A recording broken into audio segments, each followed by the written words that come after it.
What's going on YouTube? It's Giga here, bringing you some cool rental teams to try out this month. We are a little bit late to the start of the season, but I don't think that is too much of a big deal.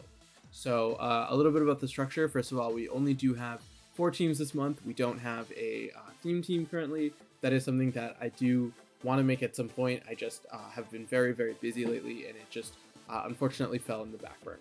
So quickly, just as a sort of reminder of structure, the first 2 teams are more suited for best of 3, and then the other 2 are more sort of best of 1 and less serious teams. So taking a look at the first team, this is the updated version of Supals. This is kind of my take on Zacian Kyogre. So I want to talk a little bit about sort of the changes made to this version of the team and sort of why I made them. So the first one is just going down the team is Zacian. So the old Zacian was designed really just to have a lot of bulk and outspeed Thundurus. So the main issue with that is outspeeding Thundurus means that you do not outspeed Regieleki at +1. And with the huge rise of Regieleki recently, I did want to be able to have a better matchup into that. So I sacrificed a lot of bulk in order to have a lot more speed. In particular, we are Jolly and we are able to outspeed all adamant versions of Zacian. I just thought that was so important, especially with just so many Zacians opting for an adamant nature. I thought that being able to be faster was really important. We still do have a large amount of bulk and can utilize Substitute in order to stall out things like an opponent's max, and now we can do it a lot more efficiently, just given the fact that we are significantly faster and are able to outspeed a lot more threats. Next up is Kyogre. The only main change for Kyogre is we are opting for Origin Pulse over Scald. The idea is to just be really fast and hit as hard as possible. The main issue with Scald was with so many Gastrodons running around that Scald just gets completely neutered by running into that Gastrodon. So now by having Origin Pulse, we are able to do spread damage and we can go for a water type attack when our HP is not necessarily the highest. It is not 100% accurate, and that is something that does give me a little bit of cause for concern, but overall I do think that the extra damage and the fact that you can get around Gastrodon does make it worth it. So next up is Kingdra. Kingdra is pretty much the same. I mean, it is the same. It is able to outspeed Regieleki under Swift Swim conditions, which I thought was really important. Airstream for a speed boost, Max Geyser just for great damage, and then Icy Wind as a really important form of speed control.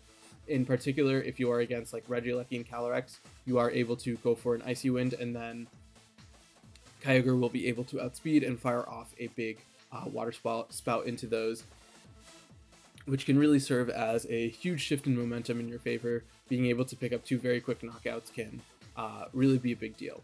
So next up is our newest member of the team. This is Eternatus. So normally, or last time we had Zapdos, and Zapdos really was there in order to deal positively with the Zacian matchup. And it was designed that you could use a Citrus Berry and just its bulk combined with its just natural raw power to win that 1v1 of taking hits and then firing off Thunderbolts and then trading. The main issue though was that was designed when most Zacians were running a Sacred Sword variant without Play Rough, but now given the rise of Play Rough, it really means that Zapdos wasn't able to win those 1v1s, and I felt like there were a lot of times where I just wanted something that could contribute more to the team. So I thought Eternatus really filled that role. It does have Tailwind, which just gives us another form of speed control. I think speed control particularly is so huge right now, and just having that is really a big deal. Also, it does have Rain Dance. I think Rain Dance is really great, letting you lead something like a Kingdra and immediately get that speed boost, or similarly have Kyogre out where you don't necessarily have to worry about Groudon coming out and changing the weather, because you can just go for a Rain Dance after there's any sort of switches or after the first turn, which really puts you in an optimal position. So next up is Incineroar. So we used to be the Safety Goggles variant, but now I shifted to Shuka Berry just because right now there is a lot of Groudon. I know that Amoonguss and Venusaur are very much rising in popularity, so going back to Safety Goggles is definitely something worth considering, but for at least this month, I do think that Shuka Berry is the obvious choice. And then finally, we do have Ferrothorn. So Ferrothorn, in my opinion, is just a really great option. There are so many teams that struggle against it, and I think it just makes such a large impact. It does struggle a little bit against Rinyu Sun, just being so slow, but I think that the rest of the team does offer enough tools to have a better matchup into it. Particularly, we do have things like Rain Dance and then Kingdra and Kyogre, which just really match positively.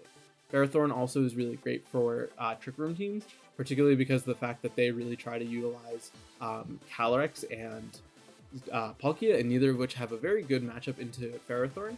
I know that some variants of Palkia have been running Max Flare, so that is definitely something to watch out for, but overall I think Ferrothorn is just still a very great choice. I know some people prefer Kartana, but I just think that the defensive capability that Ferrothorn has to offer really lets it stand out, and also the fact that it does have Body Press, so with the ability to spam Intimidate, I think being able to reliably leave Ferrothorn on the field is just a really big lifesaver.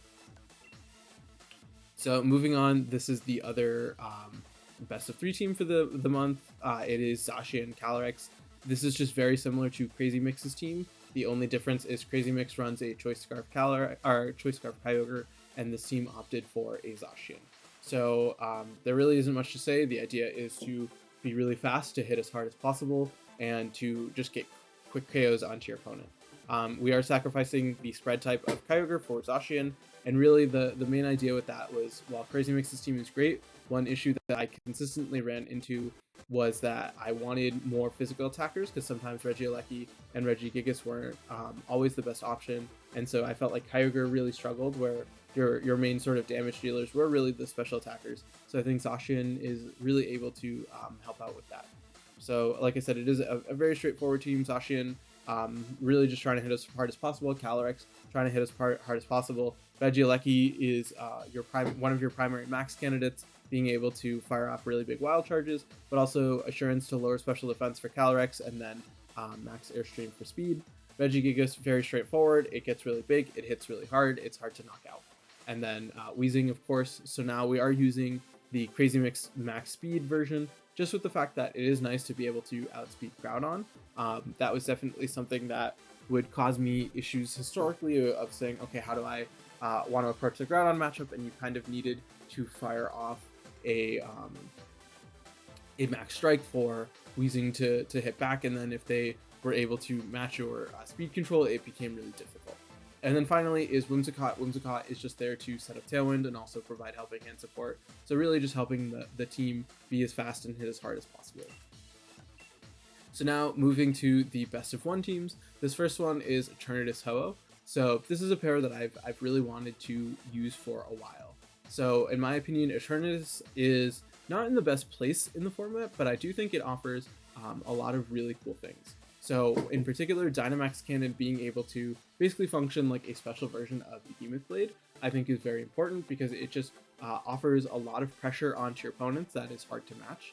In particular, you do have the ability to almost always knock out a Charizard, and with so many of them running around, I thought that prioritizing damage into that was a big deal. Flamethrower also just a really great source of damage, particularly into things like Zacian, and then finally Sludge Bomb for that nice coverage. So overall, just like a very solid pick and source of great damage. We do have enough bulk to survive a Precipice Blades from non-Life Orb Adamant Groudon. So that I thought was just a really cool calculation, and just kind of shows off all the flexibility that Eternatus has. So next up, we do have Ho-Oh. So Ho-Oh is really cool in my opinion with Eternatus, mainly because of the fact that it is able to switch in onto those ground type attacks and obviously not worry about them. So I thought that that was a really nice benefit. We are Pressure. I know we're supposed to be Regenerator. I don't have the item, and I will be out of town for the rest of the week. So I said, you know what, Pressure I think it is fine here. Ho is just trying to be as bulky as possible. It is something I will switch at a later point, but probably not for this month. So talking a little bit about the moveset, it is just very standard. It is Brave Bird, Sacred Fire, Earthquake, just the main sort of 3 attacks you do see on Ho-Oh. I did opt for a weakness policy just because of the fact that Ho-Oh is very bulky, and just being able to survive some big hits and then get some boosts up I thought was really important, and I was able to put a lot more into bulk, which I thought really benefited Ho-Oh overall. Next up is Indeedee. So Indeedee is really great for offering redirection. I think with Eternatus that is really important, just being able to help with sort of that longevity from things that are not a spread type attack. Also, you do have Helping Hand, so There are certain times where Eternatus gets very close to picking up a KO, or Ho-Oh gets very close to picking up a KO, so just that little bit of extra damage you get from Helping Hand can go a really huge way. Next up, Kartana. I really think Kartana is a fantastic Pokemon. It offers just really great coverage. It is a very standard set in terms of moves with Smart Strike, Aerial Ace, Leaf Blade, and Sacred Sword, and the Assault Vest. That's what you're going to see on Kartana like 99% of the time, and I think it really makes sense. Leaf Blade really great into Groudon and Kyogre, so really helps provide a positive matchup into that. And also with Ho-Oh being so weak to Kyogre and Eternatus as well, worrying about Ice Beam, just having something that can reliably deal with it, I thought was really important. So next up we have Whimsicott. So once again, similar to the last Whimsicott, this one is Focus Sash though, just because I thought that was a little bit more important here. And so similarly, like I said with Indeedee, having access to Helping Hand can really make some big differences, and just the fact that the speed control is so huge. Eternatus is already very fast, but letting it go just a little bit faster is great. And then finally, once again, we do have Physical Regieleki. This team is really trying to go fast and hit really hard, just in a little bit different way than the Eternatus or the Calyrex-Shadow Zacian team. So similarly, yeah, it is Physical Regieleki. The idea of going for things like a Max Darkness for Eternatus, once again, really helping solidify those KOs. Max Airstream can make a huge difference, letting Ho-Oh outspeed some stuff, and also in like very, very, very, very, very rare situations, having access to Wild Charge to potentially self-proc a weakness policy is really huge. Okay, so final team of the month, this is Lunala Groudon. So this is a team that has seen very good success, particularly winning Worlds in 2019. Obviously it was Primal Groudon, which is a little bit different, but the idea is still the same. So first of all, talking about Lunala, it is a pretty standard variant of Meteor Beam, Moongeist Beam, Protect, and Trick Room. So really offering a lot of flexibility in terms of speed, and also being able to help out some of these slower Pokemon. Next up is Groudon. Groudon does have the Assault Vest. Groudon really is there to soak up some hits and deal some big damage. Also, setting up the Sun is something that is really, really important in the long run. Next up is Appleton. I built this team specifically to use Appleton. As I've mentioned in a bunch of my videos, I am playing in the VCL, and my team is the homegrown Appletons, so I thought it would be fun to pay homage to our mascot. We are doing very well, so I'm hoping that also means that I will be allowed to use Appleton in one of our official rounds, but for right now, we're just hanging out here. So the main idea with Appleton is taking advantage of that Ripen ability, which lets you double the effect of berries. So with a citrus berry, you are able to just recover a ton of HP. Having access to Recycle also is really great because it lets you use that berry at a later point, which can make all the difference. Similarly, you are Iron Defense and Body Press, just taking advantage of Appleton's natural bulk to get as much damage as possible and just survive as long as possible. And then finally, we do have Apple Acid.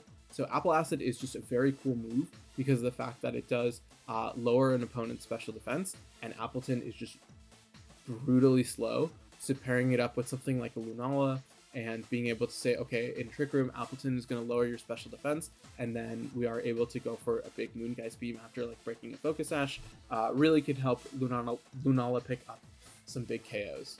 So next up, we do have Grimmsnarl. So we do want to set up Trick Room with Lunala. So one of the ways that I thought was important is taking advantage of Fake Out Grimmsnarl. It's definitely not something people see coming, so having that sort of advantage is a really big deal. Other than that, we are a very standard Grimmsnarl with screens as well as Spirit Break. Just being able to help add some extra longevity to this team I think is really important, because it isn't necessarily going to be the strongest team. So yeah, screens can make a very big deal. So next up is Charizard. Charizard, obviously with Groudon, just an incredible pair. We are opting for a very sort of hyper offense for Charizard. The idea is if you're bringing this Charizard, you are maxing it. That's why it's Blast Burn and Hurricane, Ancient Power Force, the Mirror Match, and then Life Orb, really to hit as hard as possible. And then finally, once again, we do have Indeedee. This is really to help Lunala set up Trick Room, where we can go for the Follow Me and let Lunala set up. From there, we do have options like Helping Hand for that extra source of damage, and then Expanding Force with great coverage. And so that also does pair really well with Appleton, right? You're now having a spread type attack, and even though Indeedee isn't necessarily the most offensive option, when an opponent is at -1 special defense, it does make all of the difference. So those are the 4 teams for the month. We might add one more down the road. We will be obviously playing a bunch of games with them, so look out for that. And yeah, just a quick little thing is I am going to be out of town the rest of the week.